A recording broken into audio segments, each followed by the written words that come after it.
Bakit nga ba parang hindi nagsasawa ang mga fans? Kahit paulit-ulit na mag-concert ang Sex Bomb Girls ay dinudumog pa rin sila at laging kulang ang ticket.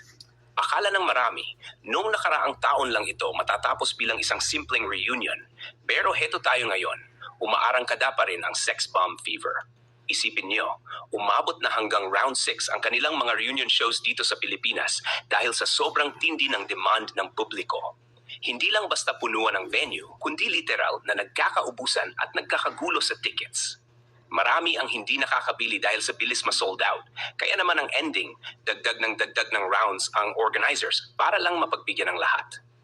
At hindi lang yan dito sa Pinas, dahil dinala na rin nila ang Get Off sa Sydney kamakailan at dinumog din sila ng ating mga kababayan doon.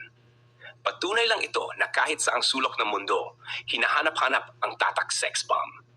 Ang pinaka-latest na balita ngayon, ang inaabangang show nila sa Dubai. Bakit nga ba sila dinudumog? Siguro dahil sa kabila ng paglipas ng maraming taon, ang disiplina, galing at yung nostalgic na saya na dala ni na Rochelle Pangilinan Jope at ng buong grupo ay walang katumbas. Hindi sila basta dancers lang. Sila ay bahagi ng buhay nating mga Pinoy.